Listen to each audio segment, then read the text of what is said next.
And welcome. Greetings and thank you for being a part of the Matters of Diversity today. Our podcast is going to have a very special guest in Dr. Maribeth Ehasz. Maribeth is a Vice President for Student Development and Enrollment Services here at UCF, and she's been devoted, and her whole entire professional career has been to helping students to succeed. As a Vice President, Dr. Ehasz provides leadership to 28 departments, 700 full-time staff members, and over 2,200 student employees. It's incredible. That's just an absolute incredible feat right there. Under her leadership, UCF has worked to provide students access to higher quality education and innovative co-curricular learning experiences.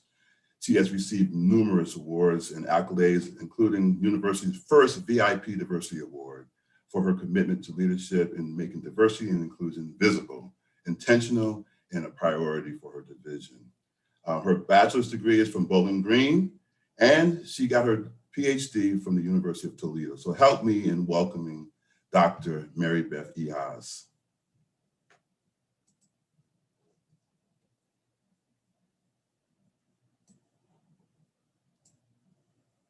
Hello, hello. I have you on mute, so come on in. There. Yeah. Oh, it's good to see you. Good to see you too. Good to see you. How's everything?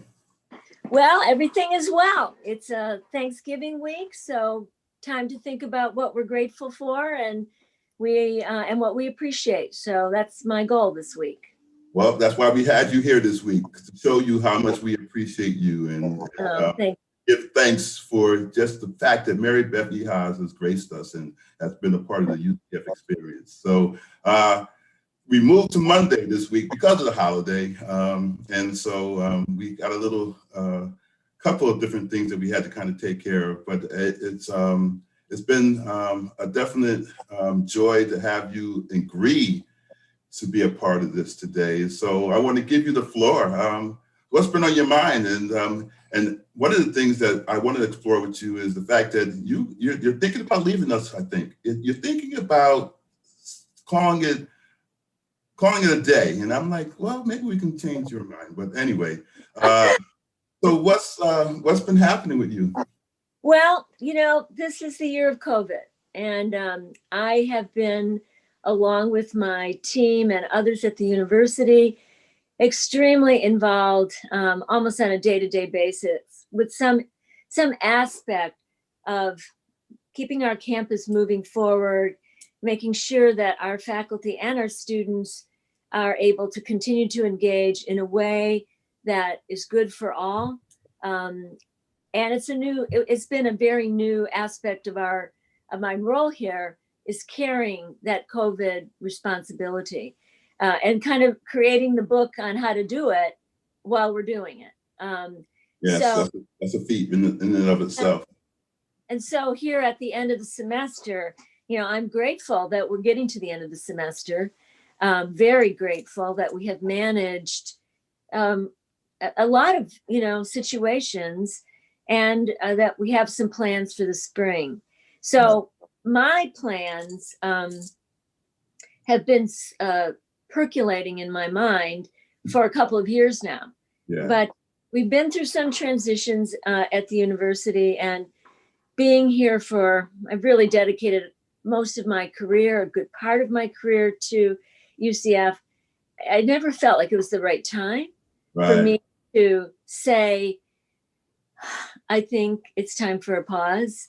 I think it's time for a new adventure, which is really having time to explore whatever it is that wherever the world leads me, whatever's needed. spend time with my family that I've incorporated into my career. But, one thing about a COVID year, we know that really reminds us that at any second, everything can change. And, I can't be with some of the people I'd really like to be. And I don't want to waste my time. I mean, in the sense of who knows how much time I have. So I made the decision last spring when I first met with President Cartwright, and also when I met with or spoke with Provost Johnson a little bit earlier. And I've talked to several other presidents and provosts about this, but it seemed like it's my time now. Hard to imagine because I've put so much into these years. In fact, as you reflect on sort of where you've been, I realize I've been in education for my entire life, except for 4 years. And that is birth to age 4. So, this is going to be a very different journey for me, but I'm ready. I'm ready to let go and let the next team of leaders come in and move UCF forward. So, and we talked a couple of times since this announcement has come out, and one of the things that you talked about and richly kind of talked about is the fact that you can hang out with your grandkids. So yes. That's the exciting piece of it. Yes, there's 14 of them. The oldest is graduating from high school this year. It's been a real different year for her, of course, with COVID. And the youngest is in kindergarten. So we have quite a bit of living and enjoying and supporting, to move on. We love being with our family and our grandchildren and being part of their life. And it's clearly been hard when you have little time, and with COVID, you really can't, see them or go and be with them, and I'd like to be able to do that more and, just be available. I hear you on that. So with COVID, none of us have ever really thought that we would experience something like this. No. It's been a challenge for sure. Very. But UCF came to this challenge with a lot of fervor. It really said, okay, we're going to take you on and we're going to do the right thing where we can. How do we do that? Or how do you think we did that and try to really encompass everybody, right? To make sure we heard and understood what the needs were from not just our students, but from faculty and staff and us who are kind of affiliated with the university. Well, first of all, this had to be a team effort. And, we identified a person, our vice president for compliance, to be really the lead in making sure that we had all of our bases covered as best that we could. I mean, literally building it. But I think one of the things that mattered a lot, and I want to see us continue this, are the various different forums that we scheduled almost immediately. And it wasn't just, think about it. It wasn't just COVID. It was, deaths and racism and in the streets and pain that was added onto this new thing that was in the air. And I think it was very important for us to be open to our community and listen and hear and adjust and share. And I think that mattered. It also mattered that we meet almost daily still, because there are so many aspects of planning and there's so many different people involved. And we keep planning for now and looking ahead. I think that has also mattered for us. Nice. So when you think about just what your impact has been here at the UCF, what comes to mind for you? Mm-hmm. Well, that is something I've had to think about, and because it's a large part of my life.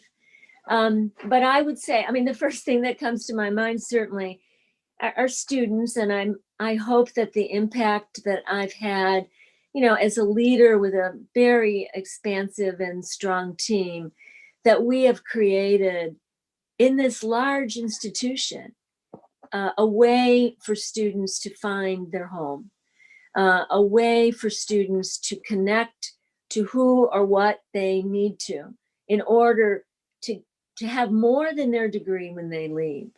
That has been, and there are some places that I can show that, but ultimately it's the successive students who we bring in, and we've had a history and a long time of access being a pretty important value, a very important value. And our commitment has always been, if you're coming here, then we want you to succeed, and we need to give you the support that you need.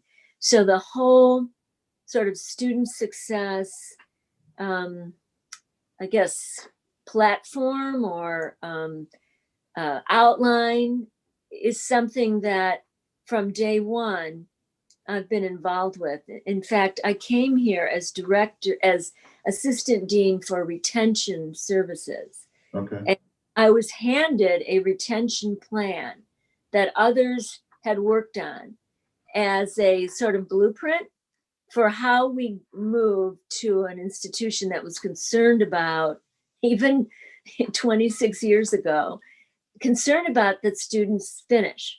Because enrollment, I have learned over the years, and I definitely believe this, is more than bringing in students. It is keeping students, helping them really gain the most that they can while they're during their time here, and then moving on to a career where they can really contribute to the world.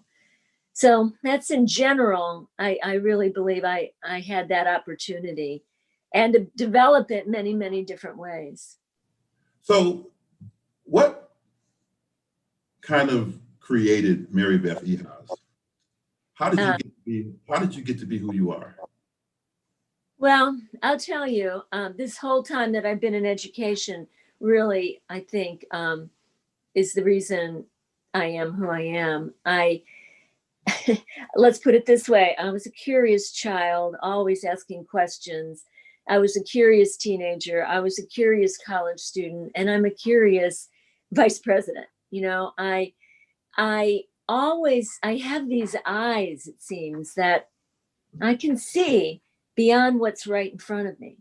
And I am who I am because teachers throughout my entire journey really encouraged me to keep asking those questions, and to keep dreaming, keep moving forward. I'm a first generation college student, and so I'm really different than most others in my family. Okay. And I know that my parents wondered what kind of daughter did they create, who wanted much more than what was in front of me. Again, not that what they had, they had a wonderful existence for us and provided, opportunities that many others did not have. But for me, I zeroed in right away on education and this other world outside of my family, if you will. My father always wanted to go to college, and he would talk about that. And that kept that idea alive in my home, that there was something else beyond the 12 years that, maybe are normal for some, Right. or for my generation, let's put it that way. As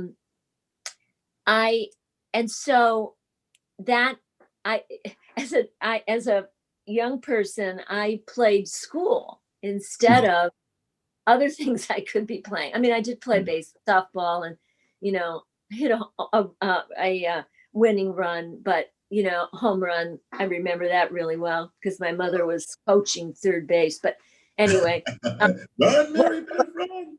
Yeah, right. Exactly. So, and in particular, the changes and the opportunity and the world that opened up immediately for me kept opening up, if you will, you know. I have a good question because of that.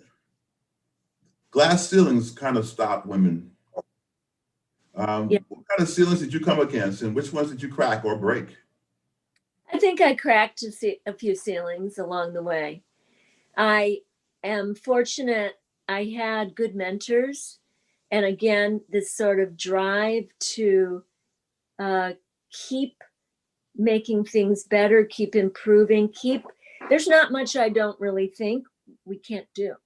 I'm this problem solver that I may not know exactly what to do or what the issue is until I sit with it, but I can kind of put things together. And so my experience, I've had good mentors. So I think one of the things that actually really helped and could have been a major change was I did have the opportunity to go to an all-girls high school. Okay. Which again, that was my first generation immigrant family. That is where all of my cousins went. And so, you know, my parents sacrificed. I'm sure, I don't have any idea what it cost, but I was in an environment where I was with other women right from grade 9 through 12. And those women that I was with, that I learned to be with, and the teachers, again, my homeroom teacher asked me, what do you want to do while you're here? And I remember saying, what do you mean I can do anything? Right. And she said, yes, you can do anything. I said, what is available? What's out there? And she let me know. Right. And I selected some sports things, some leadership things, academic pursuits. And I ended up doing all of those. And Right. that I don't ever feel I'm going to be stopped. Right. And did I ever feel that way along the way? Well, I kept opening up opportunities. You know, Kent, I've been a few places, a few institutions, but mostly when I have had an opportunity, I start with that, I work with that, and then there's another opportunity Right. until I've done maybe all I can do at that place. Right. And then there's another place to go. So, and that's driven me. So your mentorships have helped you find your voice. Oh, absolutely. When did you discover you had your voice? Oh, you know, I believe I had my voice when I really was in elementary school, because there were teachers that absolutely did not put my questions away, if you know what I mean. I mean, sometimes in school, a teacher unknowingly, or maybe, you know, just habit, can stop that curiosity, can stop that positive view that you can make a difference. Yeah. You can figure it out. And I was always encouraged Right. to do that. And it wasn't always easy, but I kept moving along, you know? Yeah. And the fact that I honestly didn't, like, there was no one in my family, even early on, who, my cousins, which was really my support group, who thought the way I thought. But they still let me in, if you will. And so, you know, it's really interesting that you say that. When you said that, I thought immediately of marginalized communities who, I wonder, you know, when they don't have that same experience with teachers who don't block them, how do they see the future and moving forward, and being able to break ceilings, so to speak, you know? Right. What's your thoughts on that? Well, yeah, I mean, I definitely saw my first, my undergraduate degree was in American Studies and History education. Really, at that time, there weren't didn't seem like there were that many choices. Teaching, nursing, maybe being a assistant, and I don't like blood, and I always liked education. Right. You know, so when I did my student teaching, I mean, that was many years ago, I could see how the environment could close off students who didn't have voice, didn't have experience. And so someone else has to be in your life to do that. That's why outreach and mentoring, engagement matters, because, and I feel like if you can go out and engage someone really intentionally and bring them with you, they will come. But someone has to do that. Yeah. I mean, think of how many times you put a flyer out to say, oh, come to this program, and you have low attendance. But Right. if you called your friends or went out and asked individuals to join you, it would make a difference. And what I see in our environment is that we need to be intentional about making sure that underrepresented, marginalized groups, individuals that aren't necessarily in the mainstream of this, world of higher education, if I just put my eyes on that, Right. that we need to bring this to them as opposed to waiting for them to come to us, if that makes sense. It does. And so I think about your career and what you've done, especially with SDES and how you moved them forward. So you had a vision. Yes. What vision or what kind of template or maybe outline would you leave your predecessors? If I'm using that word correctly. What would you leave the people who come behind you? Right. Well, I'd like to leave the fact that we can keep building, and that there's never a point where you're just done. First of all, Right. I think that I want to see that students always remain the core, and that we're always considering, well, what will this group of students think, or what will that group of students? Because I've learned along the way, we can't do the same thing for everyone at all. And so that's why we've put in place in SDS some very targeted initiatives and structures to make sure that all students are supported in a way that is the best for them. I think that continues. We're not in a world yet where we can let go of that. And we should let go of it because we're distinctive. I think that partnership matters. We can't do it alone. And so I think that's part of our success in SDS is I've been inclined to be the person that says, okay, we have an issue. Who do I need to bring around the table to talk this through with me? Right. I can think about all the possibilities, but now how do we actually get it to actually be a thing, if you will, operational and adjusting? But most of my time here, it's been a matter of bringing the right people and them bringing the right people to sort of figure out something. Yeah. I think relationships also matter. You can't do it alone, and you really need others. And my successors need to be with students.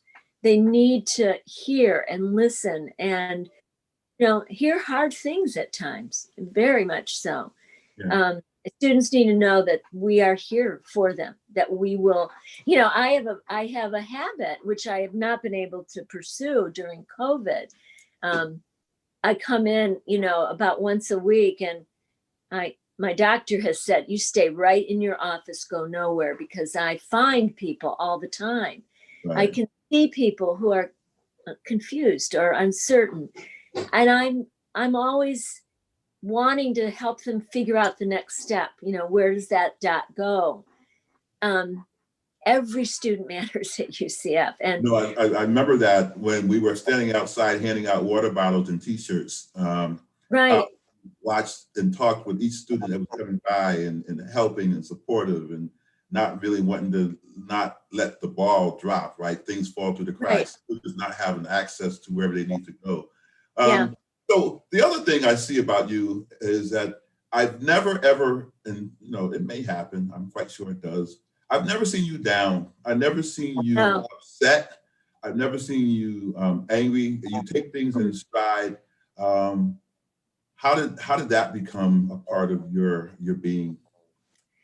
well, I don't necessarily think that we all have learned the way to express disappointment or anger or in our families. And so we have to find another way to be to be able to say, I don't agree with that, or I don't, I think we need to go another way. It's a matter of, again, having that voice. I can't, I will definitely tell you that there are down times and there are, I can get angry. In fact, along the way, some of my colleagues were supportive of me in a position at another institution. And some others were saying, well, we like her, but we just don't know if she can swear, which I actually could if need be. But I choose to find a way to work together. Um, and Okay, wait. Now you can't just say that and just not. I'm just kidding. no, I'm not online going to do that afterwards. I guess too, there is something I did experience along the way, Kent, that might be valuable to share. As I, here as I was moving, I kept getting more responsibilities. That's really how I became vice president and have this large organization, this large division. I guess people started to understand that I could figure it out, or I would work to figure it out. And maybe they could put something here. Former leaders definitely thought that and did that, trusted that I would either say, no, we have to figure out another way, or, I'm not sure, whatever the case is, or we're going to work on it until we get it done. Right. But there's an occasion, and I remember this, where, especially when I'm tired and kind of overwhelmed, I can get more, how would I say it? Maybe more bold. Bold is not really the right word. Maybe more intense. That might be better. Okay. And I remember a meeting where I must have said something really intense and direct, because I am pretty direct. I'm pretty clear about what I want or what I think, but I also want people to hear me. So I work at not helping.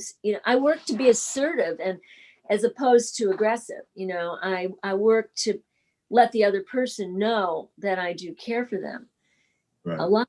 But in this particular meeting, I must have said something. I think I had just come back from vacation or something like that. So I was like, who knows? Yeah, right. And then afterwards, sort of the male higher leader that was in that room spoke to me about how inappropriate I was and how I treated the other person who was talking. And right then and there, I knew that there's different standards, in this case for males and females, because I knew there were males that actually had the right or the permission to not be assertive, but be more aggressive. And I realized if I was going to have, I needed to watch how I did things, watch in the sense of always make sure that the other person knows that this isn't about them. It's about maybe an idea, an opinion, but that they may matter, Is that fair? Is that fair? Well, it may or may not be fair. I think we all should make sure that, I think that goes a long way to make sure that others know you care. I don't really think aggressive behavior accomplishes much. I guess what I mean by that is not so much your response, but the fact that you had to have a response in the first place, that somebody would come to you, tell you that your demeanor or the way that you are is off-putting, or that you should change the way you are in that space. I was pretty surprised by it, but I had to take it in, and probably so those are, to your point earlier, clearly, there's imbalance in our organizations. I'm one of several women on our cabinet, and I have a very diverse leadership team in SDS. But all of us find ourselves as the only one in a room. And I do think, not that I have felt like this is, I push myself, but when I look back, I mean, I know I have to do better. And I know that I need to bring people along with me. You had asked my leadership team, do I ever, get upset? Well, there are moments when I'm like, how could we be at this place? Or, how did that happen? But I also say to them, you need to let me know what's going on, because we have to work on this together. Because Right. of course things are going to happen. We're not perfect. Yes. Well, good. Yeah. Well, it's encouraging to know that people are introspective, because a lot of times people do things and you don't know their motivations, or you don't know kind of what made them do it, or what makes them tick. And so it's good sometimes to hear the background, right? To know that everything isn't always easy. It's not always a rosy situation, but there are ways that you can kind of come at it and hope for a better outcome in the Right. I learned from one of our former leaders. I had some data. I mentioned that I was always involved with student success and retention, and former president would say to me, what does the retention numbers look like? What do the retention numbers look like? And I knew what our goal was. Our goal from the beginning was to get to 90%. And now, with the help of so many across the university, we're at over 92%. So, but it took a while. And I remember I had a data person who would help me track these numbers early on. Okay. And we were at a point where, boy, we really did well. And then I discovered that the numbers were wrong. And I remember having to go to the president and say, I've messed up. We didn't report the right numbers. That was in contrast to the other experience that I had. This was an experience where, well, it's not the end of the world. We'll correct it. Better to know where we are than to not. Yeah. And that's a very important lesson as well. We're all going to mess up in some way. I mean, this whole COVID thing, we can't predict it. We didn't know what would happen. It's impossible for us to not make mistakes. But if we can pivot, and you've heard our president say, and our provost, if we can pivot, that road didn't work, let's move over here. Right. That makes all the difference. And I've learned that, and I see it right now through this 2020 experience, for sure. And also, I think, having compassion. And one of the things that is talked about is having love and compassion and understanding. Also being humble a little bit, right? And recognizing, like you said, we don't always get it right. No. We got to kind of look at where the heart is, right? What is the intent behind the practices that are going forward? Are people out to hurt you, or are they out to try to make the best of the situation? And sometimes we lose sight of that, right? Sure, absolutely. So I'm sitting there and I'm looking at your chair, and I'm going to tell you, my mind went to one of my favorite shows when I was growing up was Star Trek. Oh, yeah, so the chair is, because of the colors of the chair and because of the way that it's kind of sitting around you. Yeah, right. I'm thinking Captain Kirk, right? And so so that gives me a little bit of a pause, because I'm laughing at it, in that I look at you and what you've done, and how you have been the captain of your ship, so to speak, when it comes to UCF. But so let's take it a different direction here. Okay. and just look at just life in general. And so, you have kind of orchestrated who you are and who you want to be. You're now taking this next journey that is going to be a very powerful one for you. Everybody works towards this, right? Everybody wants to at least have a life experience that they can get to this. You're a few months away from being able to kind of enjoy that, to know that you have kind of made your mark and that you are now able to kind of move forward. What are some of the things that Maribeth Ehasz is going to do, not UCF related, but just for Maribeth? What kind of things can we know that we can know when we think about you that you're out there doing? Well, I'm going to pause. I'm going to slow down. I am not going to fill every hour. As much as I'm enjoying this Zoom meeting, it's about the fifth one I've had today. So, and when we were not in COVID, it was just appointments back and forth. Right. Where you switch gears so quickly, which I can do, but my brain and my body need a rest. Ideally, but this probably won't happen ideally, I've never had a break between any of my positions or roles. I went from here to here to here. I want a break right now. It's an odd thing for me to say. I mean, it's odd for me to even say. I don't even know if I know how to do that. Right. But we're going to plan a little, beach trip or beach escape, just to kind of like come down.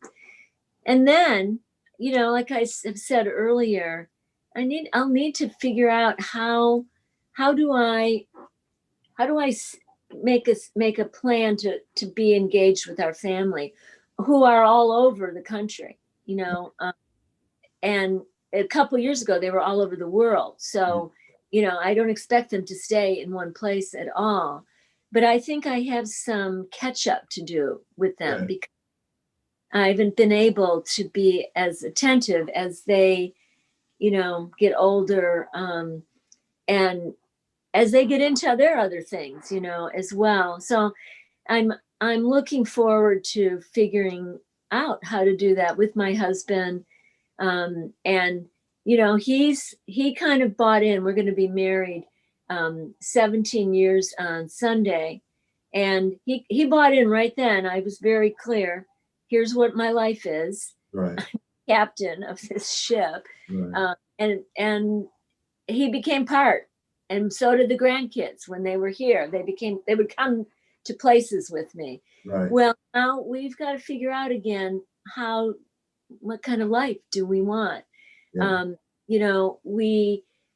We have friends that are part of our church, who I'm not seeing right now because we're on Zoom church as well. There are people that are alone. I feel that's, coming up to me. I feel like reaching out, just like I would maybe reach out to others at the university, or for some issue, I want to reach out to other people. Yeah. And eventually, I think there's a lot that I have to offer, but I'm really open to what that is. There are so many needs. I've sort of made my needs and helping and supporting has been my career. Right. But I know there's other needs. And so I'm kind of looking forward to exploring what that is. My mother-in-law has done that, right? My mother-in-law is retired, and she's now globetrotting, so to speak. Not during this pandemic, of course, but she's like spending time with each of her children and going around and enjoying life, right? And enjoying the fruits of the labor. Yeah. I love my husband. He really loves going to plays and theater, and we had tickets to the Shakespeare Theater and also to Dr. Phillips, and I haven't really spent that much time with UCF and theater, because sometimes it's nice to get a little break from the campus, but rather than squeeze that in with everything else, I'm looking forward to going to a theater when we can, not exhausted from the day. You know, I feel like, I don't know if I can do this, Kent. I mean, you'll have to sort of, check me, because, I remember saying this when I went from high school to college, like, I'm going to stop, I'm going to focus, but that didn't last very long at all. There's always something out there that is interesting and intriguing to me. But here's what I hope we don't do, and that is sit and just look at our phones. I'm going to have to purpose to be out, whether it's walking longer distances or, finding a way to keep distance. And well, you know what you can do? What you can do is get a flip phone. You can get rid of your smartphone. Yes. Get a flip phone. Oh, yeah, right. So I can't find as many interesting things to sort of read and know about. Yeah. That I feel like my head is filled, and I want experiences now, and I want to play. I enjoy. That's what I've liked about being with my grandkids, because I really love playing with them. I love playing games with them. As much as I love coaching my granddaughter who's in high school, senior, about how she makes the next step. Yeah. Maybe I'm being unrealistic, but I'm right now taking this in steps. First, because I have to let go. I have to let go of this. Have you started that process? Do you think you started that process of letting go? Starting that process. You're starting it? Yeah. Especially when I say at a meeting, actually, this will be my last meeting. And so we'll have to, find a way to transition. With holidays, it's really only a couple of months, a little bit over a couple of months. And it's hard for me to imagine on March 1st, just not, looking at my phone and trying to see what's going on. Your calendar to do. Yeah, right. But so I have to do more of this. But I know with transition, you have to let go. And I feel like COVID has helped me with that to some extent, because I can't engage, instantaneously with everybody who's just outside my door or outside in the, courtyard. There are some blessings in COVID, huh? A little bit for me, anyway. In that regard, I know. So Mary Beth, go ahead. I said I know I can be at home and find lots to do. So that kind of leads to this next question I have for you. Then, what are your guilty pleasures, if you have any? You don't have to share if you don't want to, but do you have any guilty pleasures? Okay, so I love to eat potato chips and dip and watch movies all day and not go anywhere. I have a few friends along the way that's what we would do. We'd get together, get movies upon movies. And she would often bake a turkey, and we'd have sandwiches, and I'd have chips and dip. And Which I really, chips? Huh? Are they Lay's? Are they Ruffles? They're low salt, but that's all right. They still taste good, because I kind of have to let those go. Uh-huh. So I do. I love to read, and sometimes I've said, well, it could take me a while to read like the hundreds of books that I have in my house that I haven't been able to touch, because one of the ways that I've dealt with the responsibility and stress of a job and a role like I've had is fantasy. Like I love Star Wars and I love Harry Potter, and I love to put myself in a different place. That's the chair. Okay, now we get it. Right. Yeah, maybe so. So I'm actually reading right now some sort of a cat book series that my grandson read in junior high, and it is so excellent. But I put it aside because I don't want to finish it. I've been there. I've done that. Yeah, right. Yeah. And I'm reading Becoming, which I've had on my shelf for about 3 years. The book that Michelle Obama wrote, and I'm at the place right now where it coincides with right at the place our country is. So I'm slowing down, and it's very poignant. But the whole point of Becoming. Yeah. That's what I'm into now. I'm going to become something that I haven't been. Right. So I'm reading this book now, Cast, Yeah.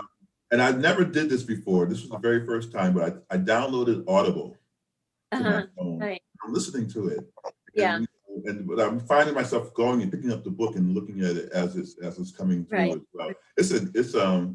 It's a new way of kind of reading, I guess, in some regards. I kind of maybe kicked and screamed into it, but I'm liking it. I'm getting used to it in terms of trying to keep my mind focused as I'm listening, so that I don't get wandering around. Right. And I understand that, because I can't go back on the screen to do books anymore, because I need either in front of me or to listen. I would say, I love to swim. I love the beach. I've not spent nearly enough time there, and I love my backyard. I'm not a gardener as such. I've always wanted to be, but I do not have a green thumb. But so I like to watch. I've got a fountain, which I'm kind of considering our COVID gift, is a little fountain in the backyard. And I love watching the birds imagine I just actually stop and be still. I have a passion for dogs. I feed a cat colony here in my neighborhood. There's a lot of things. What does colony look like in your neighborhood? It's a feral cats that are homeless, and so in fact, I'm trying to rescue. Met a neighbor, and we've rescued 2 little kitties from not being, well, probably not surviving. Right. This is what I want more time for. Just like I hope I don't become like the cat lady of the neighborhood, but I might. I love animals, I also like little kids. So who knows? So if you happen to become the cat lady, though, you have to get those glasses. Okay? I know. I definitely will. Yeah, I definitely will. So these are my guilty pleasures, like just being and indulging and laughing, finding ways to just enjoy, if you will, what's around us. Like I walk every day about a mile, not a long walk, but I notice so much. Yeah. And that's, I'm used to getting up like 6 a.m. and fitting in my exercise and, looking at my emails, getting started. I want to be able to ease in and have a cup of coffee without having to read my emails. Yeah. So, that's like, you have to come back again and let us know what I will. Those first couple of weeks were like for you, and if you're able to condition yourself, so to speak, to stop doing the things that you've been doing for the past number of years, right? Yeah, I think it's going to be an important time for me to journal. I mean, I do journal. I think it's going to be important because, sometimes I get a little scared that I don't really have a complete plan other than to just be. But do you have to? Do you have to have a plan? Well, I'm not. I've always had plans, but I'm not this time. I think it's time. I think it's time for me to get comfortable with the uncertainty of it all. Cool. So we're coming up on the end of the time. I know you probably have other things to do. You said you had 5 meetings before you had this one. I don't want to take up too much of your time. I know how it can be being on the screen. But I really appreciate you kind of coming and being a part of the experience today. I knew that once I heard you say that you wanted to leave the university and retire, that I had to have a time to kind of sit and talk to you. And I'm glad you agreed to be on the podcast to talk about that. And to just let people know, what Maribeth is going to do. And I think a lot of people do want to know that a lot of people want to kind of be able to figure it out themselves. Okay, so she's doing it. What's next on my agenda? And so it helped a lot of people. I appreciate you talking about your journey and just the fact that you cracking ceilings, and I think maybe busting them too. So there's a lot of shoes to be filled with regards to what UCF can do in the future, based upon the things that you have been doing here. Thank you, Kent. I appreciate that. I'm glad that we had this chance to talk. I wasn't exactly sure how this would go, but I thoroughly enjoyed getting to know you and sharing, about me with you. I actually, I know I need a pause, but I'm hoping that I don't expect to totally disconnect from the university because it is a home for me. But how I connect, and, you might see me in the third row of the theater, or, You get to decide. Yeah, right. Yeah, So you get to decide. That's cool. yeah. And that's a good place to be in, I would think, that you can leave and know that you left after you've done a job that's been great and well done, and still be able to come back. And but I'm a firm believer in letting people have their flowers while they can smell them. And so I think that you have quite a few opportunities coming up for you, where people who have worked with you, and they're going to want to let you know it. And I hope you kind of take it in and breathe it, and know that you're a special person to UCF. Thank you. It's called savoring. Instead of quickly, I still have a lot of emails that I need to respond to, hopefully over the Thanksgiving, because I don't want to just lose that. I've had this family here, and I'm very grateful that I had this opportunity. Yeah, I talked to a number of students who you have touched the lives of a lot of students, especially the SGA presidents and vice presidents. Yeah, I spent time. One person in particular, and I hope he doesn't get mad at me, but Mike Gilbride had to take a moment when the announcement came out to kind of sit back and think about all that you've done to kind of help get his career started, so to speak. And so you leave a legacy. I feel very good about that, and I'm glad that I've had some impact, and I hope will continue. So yeah, I don't see it going away. As much as I hear you saying that you're going to take a break, I think I know you a little bit. That we'll see how that actually pans out. Please help me do this. So anyway, thank you so much, Maribeth, and I think you deserve to go off into retirement and hold your head up high, because I think that again, like I said before, it's going to be a lot of shoes to fill, and you paved the way for a lot of good things to happen here at UCF. We sit in meetings, and people look to you and listen to you, because you speak your truth, and you also have the kindness of heart of what UCF could be for our students. And so you're a blessing, and so we thank you. Thank you, Kent. That makes me feel very good, and I appreciate your comments and our friendship. Yeah, it's not going anywhere. No, and that's not going anywhere, and there's always the next step. Definitely. Yeah. All right. Well, thank you so much. Thank you. We'll talk. So much. Okay. Enjoy. All right. Bye-bye. And everyone, thank you. We look forward to you being a part of the podcast. Look out for us on this coming Friday, or actually not this coming Friday, on Wednesday, as we come to with our next gig, so to speak. So to our foundation office, thank you for being a partner in in sponsoring some of what we got going on. We will be here on Wednesday at 1:00, and so it's going to be a really nice opportunity to kind of continue on with the podcast. So we'll see you then. All right. See you on Wednesday, 1:00. Happy Thanksgiving. Happy Thanksgiving.